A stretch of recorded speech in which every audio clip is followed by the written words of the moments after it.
ኦሪት ዘኍልቍ ምዕራፍ 19 እግዚአብሔርም ሙሴንና አሮንን እንዲህ ብሎ ተናገራቸው። እግዚአብሔር ያዘዘው የሕጉ ትእዛዝ ይህ ነው።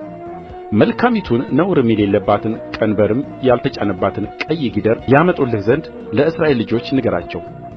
እርስዋንም ለካህኑ ለአልዓዛር ትሰጡታላችሁ። እርስዋንም ከሰፈር ወደ ውጭ ይወስዳታል፣ አንድ ሰውም በፊቱ ያርዳታል። ካህኑም አልዓዛር ከደምዋ በጣቱ ይወስዳል፣ ከደምዋም ወደ መገናኛው ድንኳን ፊት 7 ጊዜ ይረጫል። ጊደሪቱም በፊቱ ትቃጠላለች፣ ቁርበቷም፣ ሥጋዋም፣ ደምዋም፣ ፈርስዋም ይቃጠላል።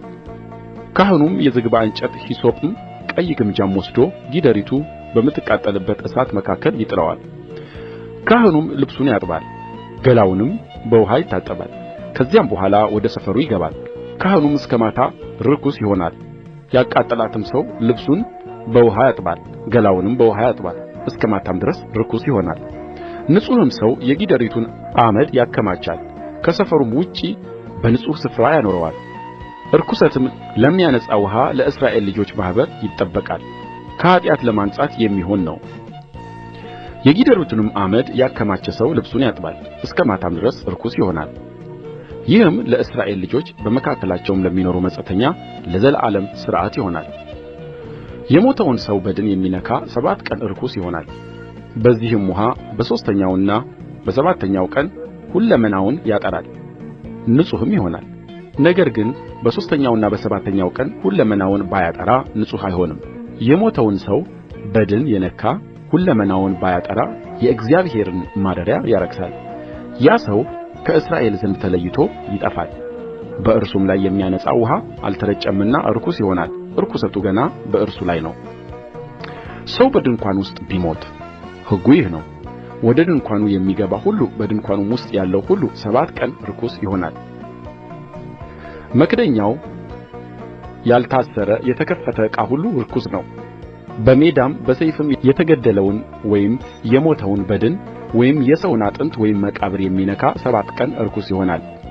ከኃጢአት ለማንጻት እንድትሆን ከተቃጠለችው ጊደር አመድ ለርኩሱ ይወስዱለታል።